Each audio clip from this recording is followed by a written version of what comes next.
Am I the jerk for eating at a hospital cafeteria about once a week even though I'm not sick? Posted by you/same philosopher 927. Okay, hear me out. I work just a few blocks away from a hospital and can get there pretty quickly by bicycle. Their cafeteria is quaint with good prices, so usually, once a week or so, I go there for lunch. The food isn't what I would call amazing, but they have a nice variety from time to time. The staff even recognize me and are always pleasant. They don't mind that I'm just there for lunch, and it's far quieter eating there than at any local restaurant. I'm on the spectrum and don't like loud noises, so the quiet lunches in this place are a godsend for me some days. Recently, my sister found out I've been eating at the hospital and went off on me about how hospital cafeterias are only supposed to be for people who are at the hospital because they need to be. I retorted that I was giving them business, and it's not like I was taking food out of the mouths of patients.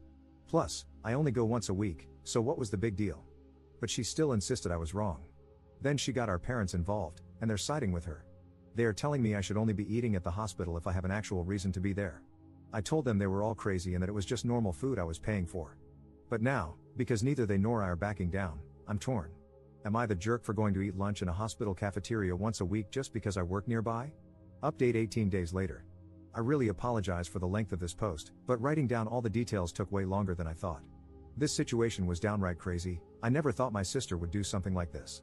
Not too long ago, I, 23M, posted for advice because my parents and sister were angry at me for regularly eating in a hospital cafeteria since it's close to my work. I enjoy the peace and quiet there on the days I eat there. But this situation escalated so radically that I can't believe something so dumb actually happened.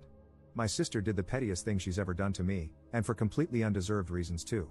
When my sister found out I was eating at the hospital cafeteria, she went off on me about how that food is just for people who are at the hospital because they need to be. We ended up in a big argument about it, during which I told her it wasn't like I was taking food from the mouths of patients. Then she went to our parents to get them on her side, as she always does, and they immediately sided with her, just like I thought they would. They backed her up, saying that the hospital cafeteria was not a place to go eating casually. We had a big argument, and they spent days hounding me, telling me I was wrong and demanding I stop. So I went to Reddit. There, I learned that not only was I not doing anything wrong, but it's actually very common for people to go eat at hospital cafeterias simply because they like it. I hoped the situation would just fade away, but a few days later, my sister called me, asking if I had stopped eating at the hospital. I said no, and then it started all over again. My parents then called me, fuming and acting like I was supposed to stop going because they said so. I reminded them that I don't live under their roof anymore and that this is exactly the kind of reason why I moved out. They take my sister's side in almost everything. They huffed and puffed about it. This time, the fight didn't stay at home. Other relatives found out because my sister tried to broaden her support. She was so dead set on enforcing her will upon me that she went looking for help from other relatives. However, our parents were the only ones on her side. My uncle personally admonished my parents and her over the phone once I told him what actually happened. He told them they were only siding with my sister because she's their favorite and called them terrible parents for ever playing favorites to begin with. Then, my cousin went to eat with me at that hospital cafeteria and said he'd like to go there once a week too, as he also works nearby and bicycles everywhere. We've already run into each other at lunch there once since then. He was actually rather pleased to find out the food was healthier than most other places. He's a bit of a picky eater, so this place is kind of like his new lunch hangout. My sister got even angrier after finding out there were other people in the family eating at the hospital now too. Once outed, my parents backed down due to embarrassment. They apologized to me and gave me some malarkey about how they honestly thought eating at a hospital was weird and felt like they just needed to defend my sister. I told them they'd been placating my sister for so long that it's all they do whenever she starts something with anyone. She's been treating me like a condescending control freak and a bully since we were teenagers, even though I'm older, and they just kept enabling that. But I won't put up with it anymore. My parents ended up conceding and apologized. Then they made my sister apologize to me too. I could tell she hated every second of it because she tried to speak through her teeth at first. Later on, my parents invited me to dinner as another form of apology. But it felt more like a show to look good to the rest of the family because they told everyone about it before it even happened. The dinner was great, I can't deny. My parents had cooked a turkey, arguably one of my favorite things to eat. I love the drumsticks slathered with gravy. Yeah, I'm kind of a pig when I eat them, but I can't help it. My sister always thought it was hilarious and was one of the few things I didn't mind her laughing about. So, I thought nothing of why she was so giggly at dinner. Later, after the family dinner, I noticed my bike was missing. I had parked it in the backyard out of sight, but it was just gone. I freaked out because it's my only mode of transportation. My parents panicked a bit with me, but my sister seemed the opposite. She actually looked happy and was giggling. I immediately suspected her, and she played innocent, even giving the classic "I can't believe you'd think I'd do something like that" line.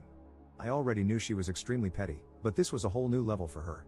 So I said I was going to the neighbors because I knew they had cameras, and they'd have seen what happened. Then I'd call the cops. My sister suddenly looked panicked.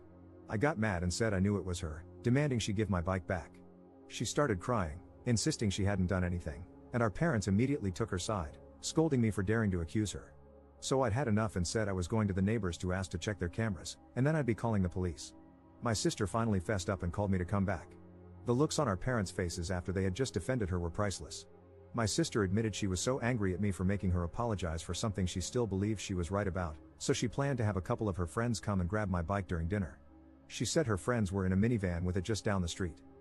She then started saying that I couldn't call the police on her anyway because I'm her big brother. Our parents backed her up on that too. But I pulled out my phone and started marching outside again. They ran after me, with my sister begging and crying for me to stop.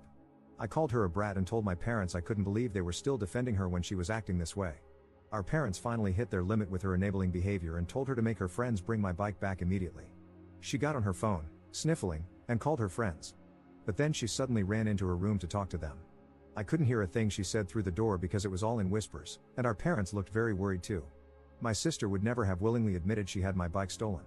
She just kept sobbing that it was only a prank over and over again, repeatedly using the excuse that it's just a cheap bike anyway. I bought it used a few months ago for $50, but it's in great shape and my main mode of transportation. My sister kept looking at our parents to back her up, but this time they just couldn't. So she slumped down in a chair, hugging her knees and waiting with the rest of us. She looked increasingly freaked out the longer her friends took to bring my bike back and was repeatedly texting them. Even though my sister said her friends were just down the street, it took them roughly an hour to bring my bike back. They finally pulled up in the minivan with my bike shoved in the back, completely soaked and covered in mud, like it had just been pulled out of a wet, muddy ditch. The bike is a 700C, so it's too tall for either of them to ride. They had simply driven up, grabbed the bike, and dragged it into the van as quickly as they could before taking off. I say they stole it because I was almost certain in the moment that my sister had told them to dispose of my bike. Had I not pointed out that the neighbors had cameras, I might not have gotten it back at all. When her friends finally arrived, their legs were muddy and wet nearly up to their knees. They both begged me not to report them to the police for taking the bike. I asked them, while recording, to tell me the truth and pointed out that the neighbors had cameras. I asked if my sister had told them to get rid of my bike. They broke down and admitted that yes, my sister had instructed them to take the bike and dump it in a pond a few miles away. They had to go back and retrieve it when they realized they were caught. My bike had been nearly completely submerged in muddy water. Thankfully, I didn't have many added accessories on it besides a detachable headlight and my water bottle. However, the water bottle was missing. I wasn't surprised by what my sister's friends told me, and I had them tell our parents too. They laid into my sister until she was bawling on the floor, kicking and pounding like a toddler. I hadn't seen her act that way since she actually was a toddler, and I found it mortifying that she was still like this on the inside. Then she shut herself in her room. Her friends were banned from ever coming to my parents' house again.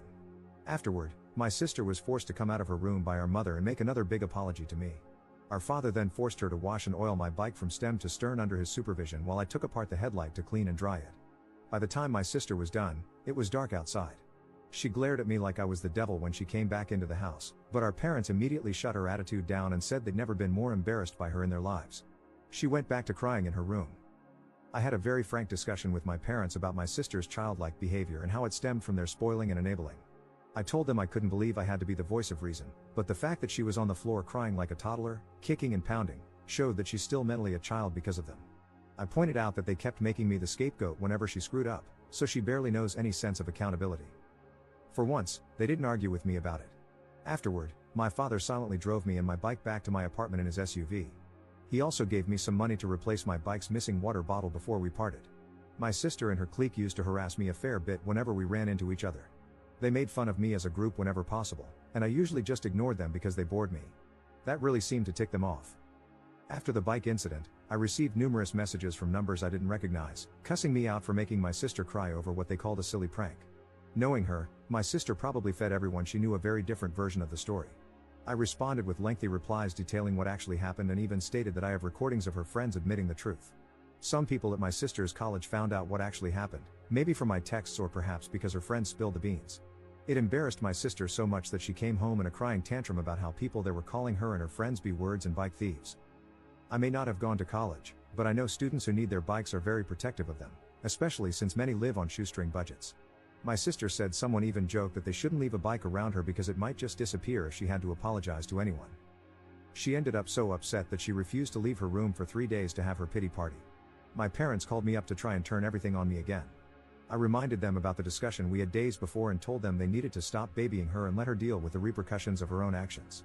If she fails her classes again, it's because she's not trying like she should be.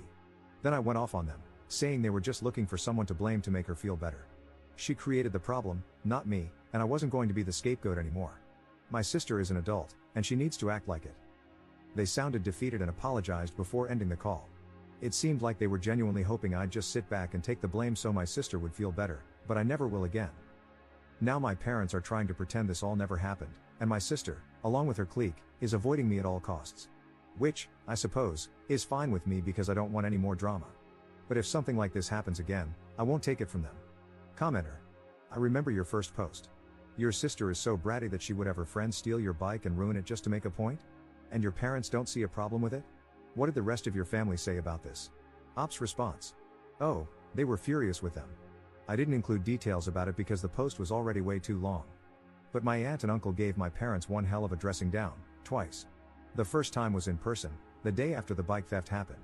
They had a long discussion with my parents about how their babying has prevented my sister from growing up and how she wouldn't be able to function without them if she never learns to become an adult.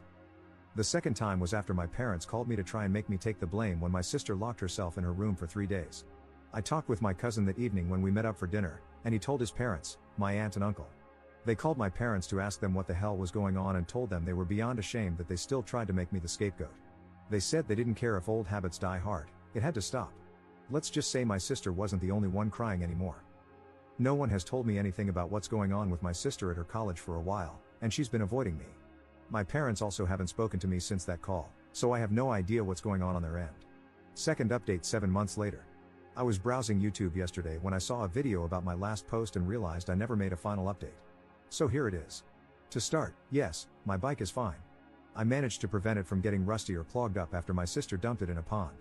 It wasn't new to begin with, and thankfully, there were no new creaks or groans from it. I was worried something would go bad, but since it's a really simple single-speed bike, it works just fine after being oiled post-submersion. I also re-greased the crank bearings as a precaution. A few months ago, I replaced the rear tube and tire myself, and I still ride practically everywhere. Now, onto my bratty sister. She barely managed to pass college and tried to blame her low grades on me and her depression from the bike incident multiple times. However, even our parents stopped letting her get away with that.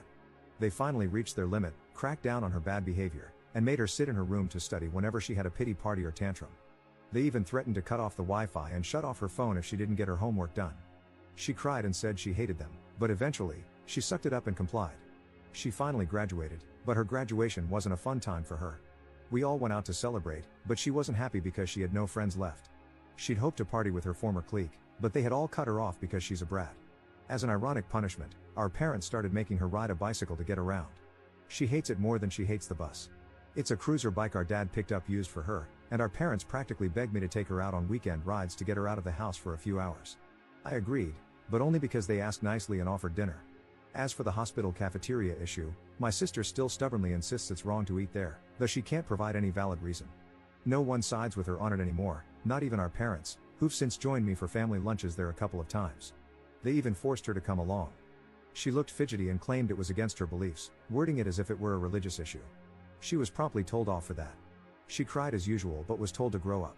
I think she clings to this belief because admitting she was wrong is something she refuses to do. At times, I wonder if she's not just a spoiled control freak but possibly a narcissist. Of course, I'm not qualified to diagnose her. Her former clique abandoned her after they got into trouble over the bike incident. At least 2 of them were involved in stealing and dumping my bike, and they were all hazed when word got out. The clique blamed my sister for everything and cut ties to save their own reputations. While I didn't file a police report, the 2 girls who stole my bike faced consequences at home. The minivan they used was borrowed from one of their parents, who revoked its use after learning what happened. Those parents even visited me to apologize on their daughter's behalf and asked for a copy of the video I took, which I provided. Despite their involvement, the clique threw my sister under the bus. She was also ridiculed for being forced to ride a bike to and from college since our parents deemed it cheaper than the bus, and she no longer had friends to carpool with. Her bike was never stolen or vandalized, she just hated it. Our dad also insisted she learn how to maintain it herself. He used to tinker with bikes in his youth and taught me the basics as well. For those who thought my sister might retaliate, she didn't. She's just bitter. She was made to get counseling, which has slightly improved her, but real change, if it happens, will take years. She doesn't try to boss me around anymore. I've been over for dinner several times since my last post, and she barely speaks to me at the table. She's annoyed by how unbothered I am. Everyone, even our parents to an extent, has told her that she destroyed her own reputation, but she still blames me as her scapegoat. Since the incident, I always lock my bike when visiting home, just in case. After she finished college, our parents announced that she was moving out. She protested, but they forced her to get a job and find an apartment. They said her party days were over and it was time to face adult life. Multiple relatives told them she wouldn't grow up unless she lived on her own and paid her own bills. Though she was clearly their golden child, they finally agreed she needed to learn independence. She's not happy about it, as she loved being a spoiled leech, but she knows she can't blame me since I had no part in the decision. Still, she threw multiple tantrums, claiming it was just a bike, when things didn't go her way in college. At one point, our mom smacked her upside the head and told her to stop acting like I was the cause of all her problems. And my bike isn't just a bike to me, it's practically my livelihood as my primary mode of transportation. Now, my sister shares a 2-bedroom apartment with 3 other girls and had to move farther away so her reputation wouldn't follow her. My mom cried over it. My sister is working in an office, learning to be a secretary, but she constantly complains about her life. She also tries to rub it in my face that she'll make more money than me someday. I just tell her, you do you, which infuriates her. She doesn't like her roommates and still has to ride the bike our dad got her. Her commute is only a few miles, so she doesn't spend money on the bus, and walking takes too long for her. She demanded our parents buy her a car, but they refused, which led to her ignoring them for a while. We no longer go on bike rides together since she moved out. Back when we did, she'd taunt me immaturely, but I ignored her, which frustrated her more. She once claimed her bike was better because it had gears, but she could never outpace me anyway.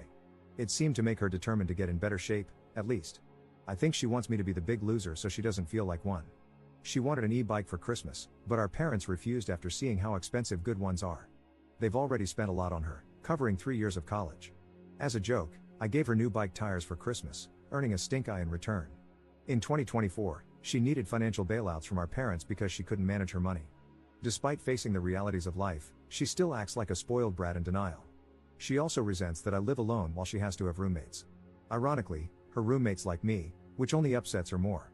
I think she hates them because they don't cater to her whims like our parents used to. Living with people who don't indulge her must be a nightmare for her.